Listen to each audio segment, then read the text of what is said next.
Hello students, this is Sunita Mishra. As you know that we are studying the chapter life processes and we have completed the nutrition topic. Now we will go to the topic respiration. So first I am going to tell you what is a respiration. So it can be defined as a process of biochemical oxidation of nutrients at cellular level. It occurs in the presence of the specific enzymes at optimum temperature in the cells to release the energy for various metabolic activities. That means the energy that we get by burning of the food that we utilize in the various work of our body, various activities of the body. It is also a catabolic process in which the exchange of the gases like oxygen and carbon dioxide takes place between the body and the outside environment. So there is the exchange of the gases every time in the process of the respiration, whenever the respiration process is going on.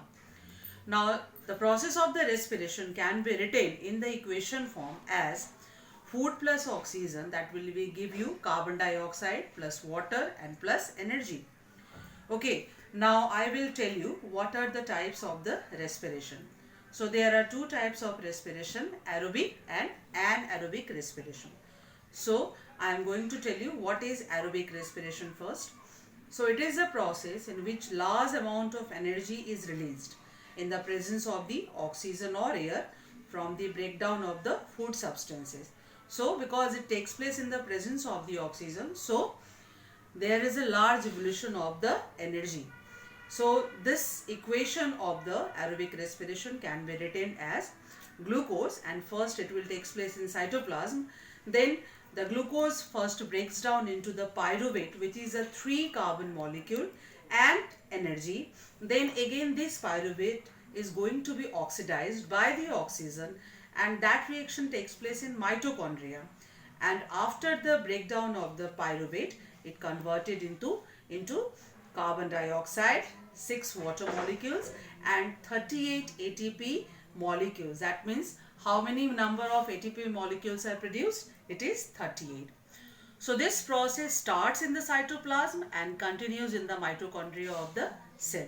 So as I told you in the cell chapter in class 9, that mitochondria is known as the powerhouse of the cell. Why? Because it is the main site of the ATP synthesis.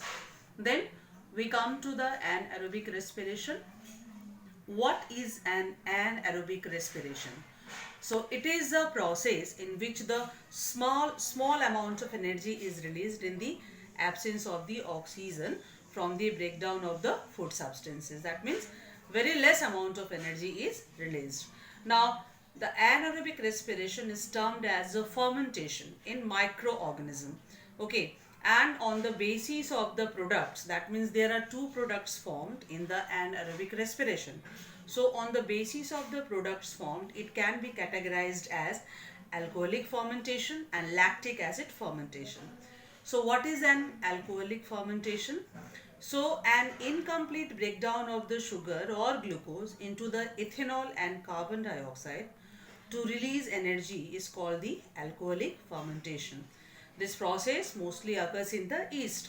And what is the equation written as? It can be written as glucose, that is again converted into pyruvate and energy.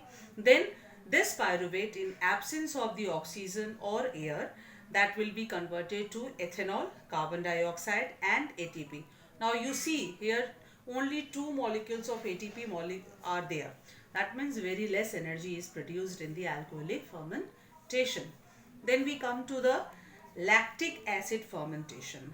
Now lactic acid is another product which is formed due to the incomplete breakdown of the sugar. So when the incomplete breakdown of sugar takes place and there is a less oxygen, then what is the product formed? It will be again pyruvate and energy, and again this pyruvate is going to be break down and it will be converted into lactic acid, and again 2 molecules of ATP. So we will see that in both the alcoholic fermentation and lactic acid fermentation, the amount of the energy released is very less as compared to the aerobic respiration. So this will be the complete process about the aerobic and anaerobic respiration.